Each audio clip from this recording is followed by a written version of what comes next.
C'est un plaisir de vous retrouver en cette fin de semaine, vendredi 14 octobre. Voici les informations que nous allons développer. Le prix de l'essence n'augmentera plus, au moins jusqu'à la fin de l'année. Mais pour assurer ce maintien, le pays va devoir injecter 3 milliards de francs dans le FRPH. On vous explique tout ça dans un instant. Les élèves du collège de Punaouia et leurs parents sont inquiets car une rumeur circule sur les réseaux sociaux. Des couteaux auraient été introduits dans l'établissement. Un démenti a été fait par la principale du collège aujourd'hui. Manger équilibré et local, c'est l'objectif du pays. Et pour y parvenir, la loi réclame désormais l'utilisation des produits du fénois dans les assiettes des cantines scolaires. Exemple à Tebayuta dans ce journal. Un forum de l'emploi était organisé aujourd'hui à Mahaena. L'événement était destiné principalement aux collégiens de Hiti Aotera, mais notre équipe de journalistes a pu rencontrer d'autres visiteurs. Dans notre rubrique des archipels Tehonot Amutu, ce soir, nous serons en direct téléphonique avec le maire de Rikitea Vai Gouding, avec qui nous parlerons perliculture, électricité et visite du haut-commissaire. Bonsoir à toutes et à tous et merci d'être avec nous. Cette bonne nouvelle pour démarrer, le prix de l'essence n'augmentera pas jusqu'à la fin de l'année. C'est l'une des mesures votées hier lors du 4e collectif budgétaire à l'Assemblée. Mais c'est une décision qui a un prix. Le pays doit mettre 3 milliards de francs sur la table pour alimenter le fonds de régulation du prix des hydrocarbures. Objectif affiché du gouvernement, lutter contre l'inflation et préserver le pouvoir d'achat. Cybèle Plichard, Patita Savea. Le prix de l'essence flambe un peu partout, sauf chez nous. Une mesure pas forcément visible par le consommateur, mais qui coûte pourtant des milliards. David, entrepreneur depuis 5 ans, garde plutôt en mémoire l'augmentation du mois de juillet. On essaie de réduire les dépenses par rapport à l'essence, alors on essaie de chercher les chantiers les plus proches pour éviter justement d'avoir un coût à la fin. Ça pèse lourd dans le budget de la société ?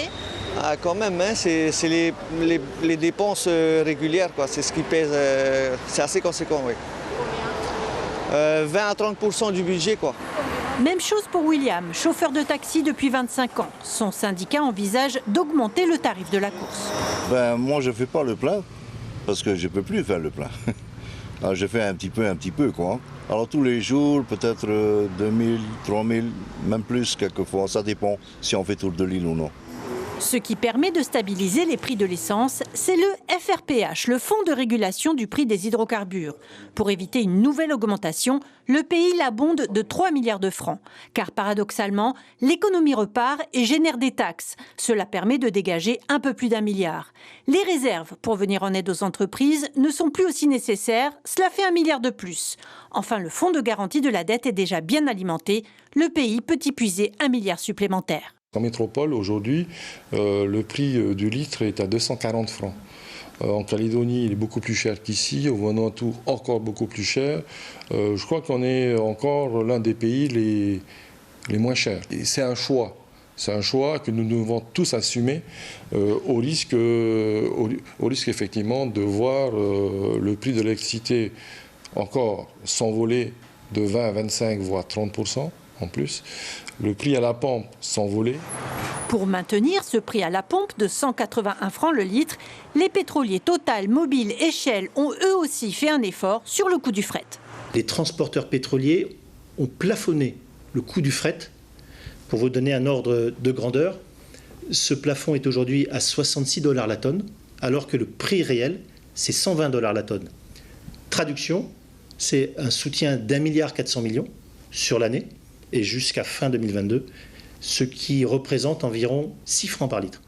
Un effort de 1,4 milliard pour les pétroliers, une contribution du pays de 11,5 milliards au total en 2022, des chiffres inédits. Si le taux du dollar et le prix du baril restent à ces niveaux, pas sûr que le modèle du FRPH perdure. En 2023, le consommateur pourrait bien connaître la vérité des prix. Et 2 ans après l'assassinat de Samuel Paty dans l'Hexagone, ce professeur d'histoire géo qui s'était fait tuer en pleine rue par un extrémiste car il avait montré en classe des caricatures de Charlie Hebdo, eh bien ce matin, le syndicat UNSA Polynésie lui a rendu hommage au monument aux morts à Papeete. Les représentants syndicaux en ont profité pour interpeller sur la violence qui, selon eux, a augmenté. Écoutez Thierry Barrère, le secrétaire général de la Fédération UNSA Éducation. Il est au micro de Ayata Tarahou.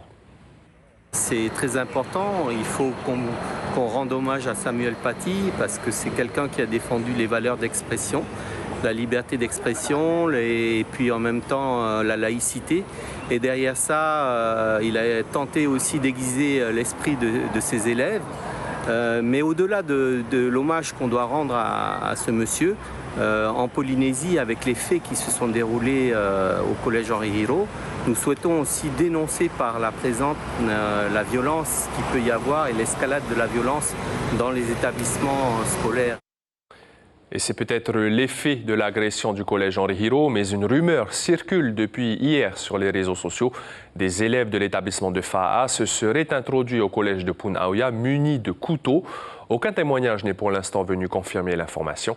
Les parents d'élèves inquiets ont tout de même demandé une réunion à la mairie et une enquête a été ouverte par la gendarmerie. Caroline Fari, Mirko Vanfo. Ce matin, au collège de Punaoya, les parents d'élèves sont inquiets. Depuis hier, la rumeur court sur les réseaux sociaux. Soi-disant, il y a des élèves de Henri Hiro qui sont intervenus pour pouvoir saccager les élèves du collège. Et on a eu réunion hier avec la principale. Apparemment, c'était que des rumeurs. Pas d'agression, pas d'intrusion dans le collège, mais les on-dit se propagent à la vitesse grand V. Les 6e, 5e m'ont raconté que de la Bellevue, ils avaient vu plein de collégiens de Henri Hiro à l'université. Mais bon, on n'a pas vu du coup. Des mesures exceptionnelles sont prises pour rassurer parents et élèves. Une cellule d'écoute psychologique est mise en place. La récente agression au collège Henri Hiro est encore dans tous les esprits. La principale de l'établissement, elle, est formelle. À 7 heures, une enquête de gendarmerie a donc été ouverte. Il s'avère que les faits ne sont absolument pas avérés ni confirmés. Pas davantage d'intrusion que d'agression. Alors systématiquement, quand il peut y avoir un trouble à l'ordre public, quelle qu'en soit la nature, on active ce qu'on appelle notre PPMS dans notre jargon, à savoir un plan particulier de mise en sûreté, qui peut par exemple préconiser de limiter le nombre de zones dans lesquelles les enfants vont déambuler pour assurer un maximum de sécurité, bien sûr. Les enfants sont inquiets par cette violence, bien sûr. Mais c'est à nous aussi de les rassurer. C'est à nous de leur montrer que nous, les adultes, on est là. Et on est là pour leur sécurité, pour leur permettre de suivre leur scolarité dans les meilleures conditions. Une réunion s'est tenue ce matin à la mairie de Punaoya à la demande des parents d'élèves. La sécurité sera assurée. La gendarmerie de la police municipale a mis en place, en fait, à partir d'aujourd'hui, de la présence, en fait, des équipes de gendarmes et de la police municipale la semaine prochaine aux alentours du collège de Punaoya. La rumeur pousse comme une mauvaise herbe après un incendie de forêt. Le proverbe n'a jamais été aussi juste dans un contexte de violence généralisée. Et depuis le début de l'année scolaire, c'est-à-dire depuis la rentrée d'août 2022, les cantines scolaires doivent utiliser des produits locaux dans l'assiette de nos enfants. À Tahiti, cela représente 60 000 repas quotidiens. Ce soir, focus sur la commune de Tevayuta, où c'est une coopérative qui est chargée de récolter tous les fruits et les légumes des agriculteurs pour les livrer à la cuisine centrale. Sandroli, Rohan Potoru. Cette plantation de taro est destinée uniquement aux écoles de Tevayuta. Sur les 4 hectares, 1200 taros sont plantés tous les 3 mois. On vient d'enlever là-bas, maintenant c'est ici. Après ils ont planté là-bas, 6 mois, on retourne là-bas. On fait que ça. Mais des fois, comme on a plusieurs endroits à livrer, on a aussi la prison. Mais nos tavanas, il faut que nos enfants mangent nos produits. C'est dans une chambre froide que les produits locaux sont stockés pour la semaine. Ça, ce sont des carottes déjà tout prêts à l'emploi, qui viennent de la CAPL. Et quand ils nous envoient avec le kilo tout et la date à quel moment ils ont préparé les carottes. Toutes les 5 semaines, un nouveau calendrier de menus est rédigé par le gestionnaire de la cuisine centrale. Le plat du jour, poulet au taro et papaye en dessert. Quand on a le menu, on voit les quantités, ce qu'il faut commander. Et celui qui nous procure les produits locaux, il a déjà ses quantités. Et dès qu'il a, il nous emmène et emmène au congèle. C'est facile et il y a suffisamment de produits locaux? Chez nous, oui, il y a suffisamment. Après, ça dépend des périodes. Tout est pesé et compté. La proportion de produits locaux utilisés est modulée sur l'année. Quand on va prendre donc, le poisson, donc l'obligation elle est de fournir 80% donc, de poisson local dans les assiettes des élèves. Donc sur l'année, on fait une moyenne donc, de tout le poisson qui a été utilisé et il faut qu'il y ait au moins 80% du poisson qui est fourni dans les assiettes soit de provenance locale. C'est facile de respecter ces obligations? C'est facile, enfin c'est pas facile parce que bon, au début, donc il faut organiser la filière. 1200 repas sont servis tous les jours dans la commune de Tevayuta pour un budget à l'année de 21 millions de francs. La première pierre avait été posée en mars dernier et près de 8 mois après, le chantier du terminal international de croisière à Papeete avance plutôt bien selon le président du pays, Edouard Fritsch. Il s'est rendu en personne ce matin sur les fondations de l'infrastructure d'une superficie de plus de 2700 mètres carrés et qui accueillera aussi une passerelle vers le centre-ville. Le projet final coûtera près de 2 milliards de francs, passerelle comprise, d'après Edouard Fritsch, que l'on écoute au micro de Patita Savea. On attaque la partie, le cœur de la gare de croisière et on finira par un étage qui sera un peu plus un étage dédié au public puisque ce bâtiment qui va traiter effectivement des croisiéristes sera aussi ouvert au public par sa salle d'exposition, par une salle de restauration qui sera construite au plus haut niveau avec une vue naturellement imprenable sur le port de Papeete. Les collégiens de Hitiautera sur la côte est de Tahiti ont pu profiter aujourd'hui de leur tout premier forum de l'emploi organisé par le pôle emploi de la commune. L'événement s'est tenu à Mahaena. Une dizaine d'intervenants ont pu présenter leur métier aux adolescents. Mélodie Ouila Moafa, Sioné et Nicolas Suya. Quelle voie choisir après le collège? Quelles études suivre? Quel métier pour plus tard? Autant de questions qui fusent dans la tête de ces élèves de 3e du collège de Hitiautera. Administration, entrepreneuriat, forces armées ou encore tourisme, quelques-uns ont déjà plus ou moins une idée. Je ne suis pas vraiment ouvert envers les gens. Par exemple, pour l'accueil, je ne suis pas capable de dire comme ça, bonjour, venez. Mais moi, je suis plus dans l'armée, pas pour l'hôtel. L'orientation se prépare depuis la classe de 6e, mais c'est en 3e qu'il va falloir faire ses premiers choix. Après le forum des métiers organisé par le collège, cette initiative de la commune pour aider la jeunesse. Point de rencontre et d'échange direct entre ces élèves et les professionnels avant d'affiner leur projet d'orientation pour la fin d'année.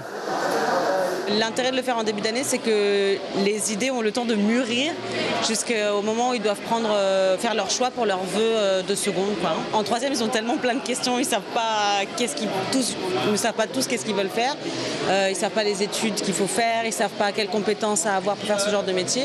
Et là, ils sont en petit groupe en plus, donc du coup, c'est vraiment profitable pour eux de poser plein de questions, toutes les questions qu'ils ont. Et pour ça, c'est vraiment intéressant pour eux. Parmi ces collégiens, des habitants de la commune de Mahaena comme Teiho, 25 ans, en quête d'un meilleur avenir. Ce qui m'intéresse au forum, c'est de recruter, je ne sais pas quoi, de voir quelque chose de meilleur, de trouver un travail, de m'engager un peu, de changer un peu l'avenir. Et voilà, j'étais comme livreur, mais maintenant j'ai envie de m'engager vraiment. Cette première édition a réuni une centaine de personnes à la salle paroissiale de Wharetai. La commune espère fédérer beaucoup plus de monde l'année prochaine, notamment chez les intervenants. Et comme chaque vendredi, nous ouvrons désormais notre rubrique Teho Ta'amutu, le lien avec nos archipels.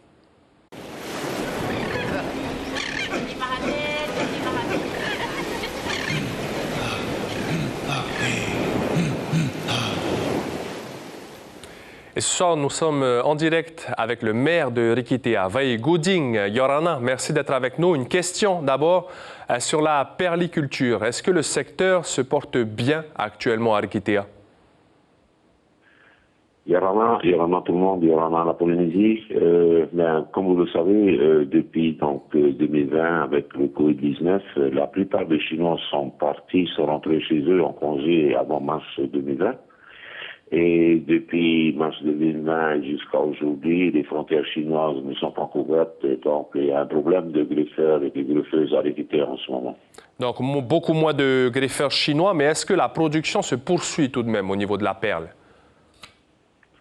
Oui, certains fermiers ont eu la chance de ne pas ramener leurs Chinois avant février, donc ils n'ont pas pu rentrer chez eux. Ils sont toujours à l'Equitea, ils continuent de greffer, mais malheureusement, il y a d'autres fermes également qui attendent des Chinois. Aujourd'hui, ils essayent donc de faire la greffe avec les locaux et voilà, on ne peut pas dire plus parce que les locaux ne sont pas aussi bons que les Chinois. Ce n'est pas le même rythme de travail, on l'a compris. Il y a quelques mois également, Tavana, Rikitea avait des problèmes de coupure d'électricité. Des groupes électrogènes ont depuis été acquis. Est-ce que le souci est définitivement réglé? Tout à fait, tout à fait. C'est vrai qu'au début, à juillet, on a eu des problèmes, mais qui est résolu. Donc, aujourd'hui, les problèmes que nous avons eus, c'était un tout que changé et on a posé donc un nouveau câble souterrain à peu près de 500 mètres il y a un mois et tout est revenu. Tavana, vous avez aussi reçu Eric Spitz, le haut-commissaire, récemment. Quelles sont les grandes décisions qui ressortent de votre rencontre? Rapidement. Effectivement, ils sont arrivés hier à 11h, le nouveau commissaire, le nouveau Tavana de Marewa, le nouveau...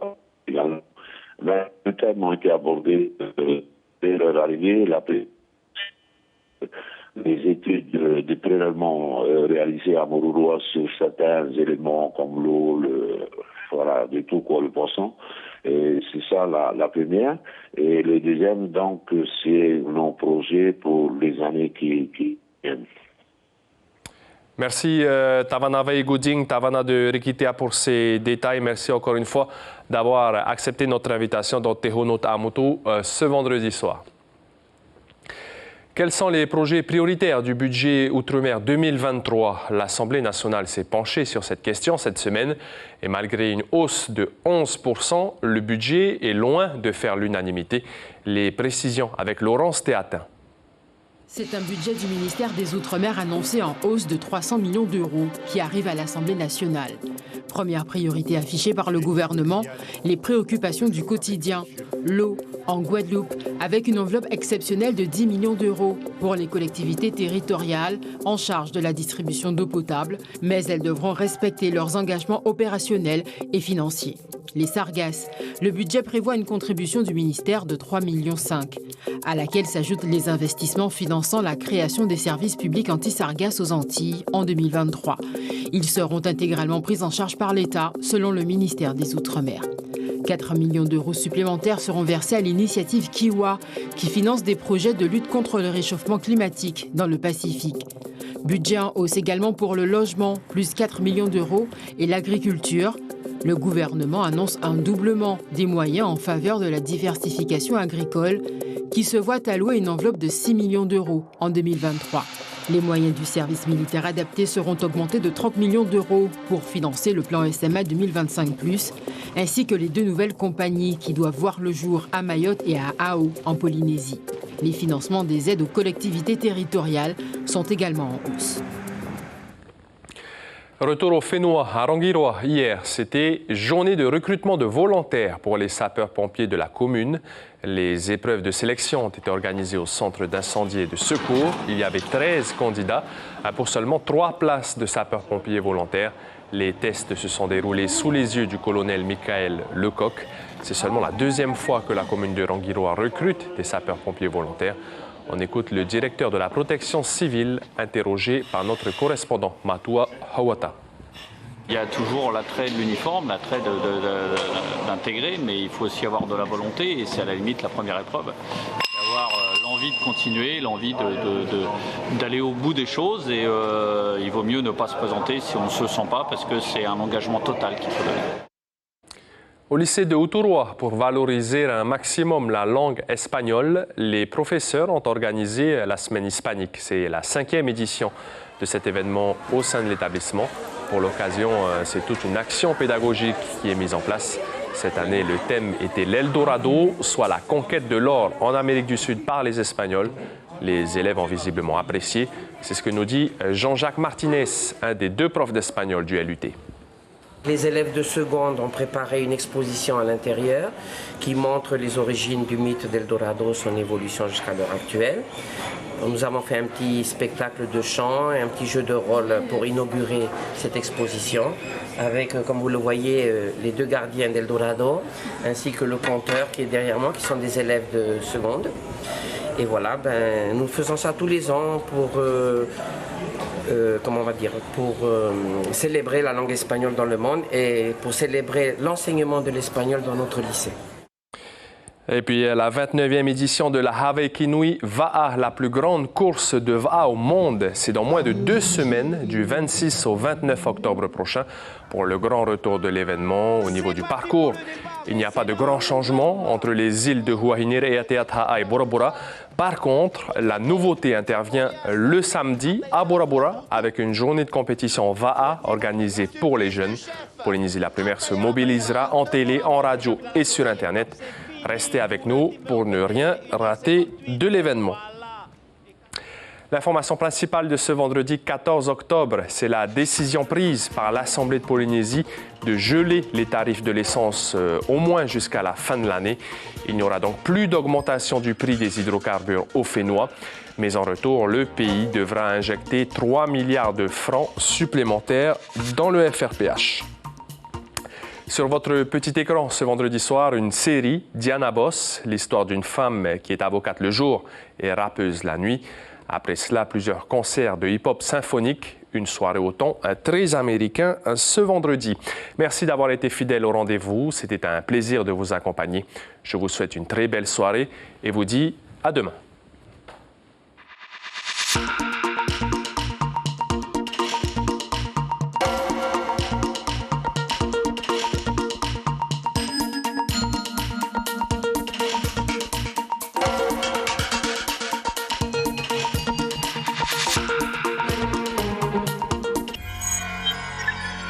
Retrouvez ce programme en replay sur notre site internet. L'information en continu sur Polynésie la Première, internet et réseaux sociaux.